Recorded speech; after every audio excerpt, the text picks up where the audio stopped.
For nearly a decade, American aircraft flew low over the Vietnamese jungle, trailing millions of gallons of a thick, white chemical mist. The goal was simple: strip the leaves off every tree below, turning vibrant green canopies brown and lifeless within weeks. But decades after the spraying stopped, the casualties haven't. In modern Vietnamese hospitals, patients are still being treated for the effects of a weapon deployed before they were even born. Why did the U.S. military decide the jungle itself needed to be destroyed? What exactly was inside that chemical mist? And how is it still causing damage half a century later? By deploying what they viewed as a straightforward tactical tool, the military unknowingly unsealed a poison that would linger for generations. By 1962, American forces faced a frustrating tactical problem. Viet Cong and North Vietnamese fighters used the country's dense jungle canopy as an impenetrable shield, hiding troop movements and supply routes from the aircraft flying overhead. The military solution was Operation Ranch Hand. If the jungle was hiding the enemy, they would strip away the cover by killing the foliage itself. The scale of the campaign was massive. Over the course of the war, aircraft sprayed an estimated 20 million gallons of herbicides across roughly a fifth of South Vietnam's forests and farmland. They used different chemical mixtures, identifying them by the colored stripes painted on their storage barrels. The most widely used became infamous as Agent Orange. On paper, the logic made sense. Without leaves, forces could spot enemy movement from the air. But planners failed to account for what that chemical was leaving behind in the dirt.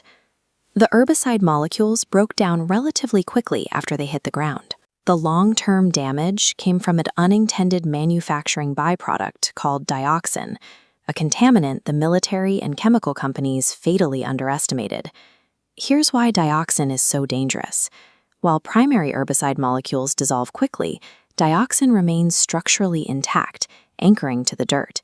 It accumulates, washing from soil into waterways, traveling up the food chain into fish and livestock, and finally settling permanently inside human tissue. It didn't dissipate after the planes flew away.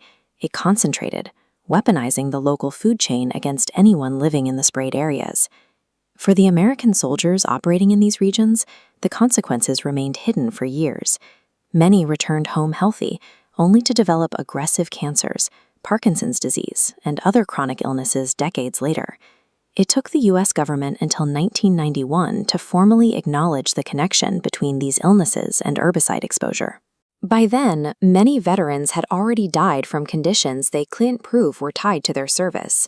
For the Vietnamese civilian population, the exposure dug even deeper, altering bloodlines and causing severe birth defects in the generations that followed. Health officials estimate that hundreds of thousands of Vietnamese children have been born with severe disabilities and deformities, a direct result of their parents or grandparents being exposed to the chemical. Dioxin turned a tactical maneuver into an inherited disease, punishing children who hadn't even been conceived when the fighting was taking place. The danger also cemented itself into the geography of the country, turning specific military staging areas into permanent toxic hazards. Former U.S. air bases where the barrels of Agent Orange were stored, mixed, and loaded onto aircraft became highly concentrated dioxin hotspots. The soil and sediment in these specific locations held dangerously high levels of the poison for decades.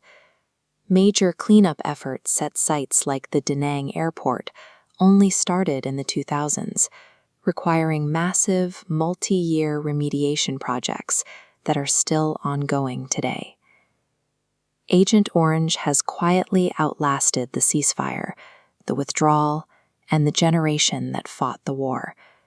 It continues its devastating campaign in the soil and bloodlines of Vietnam today.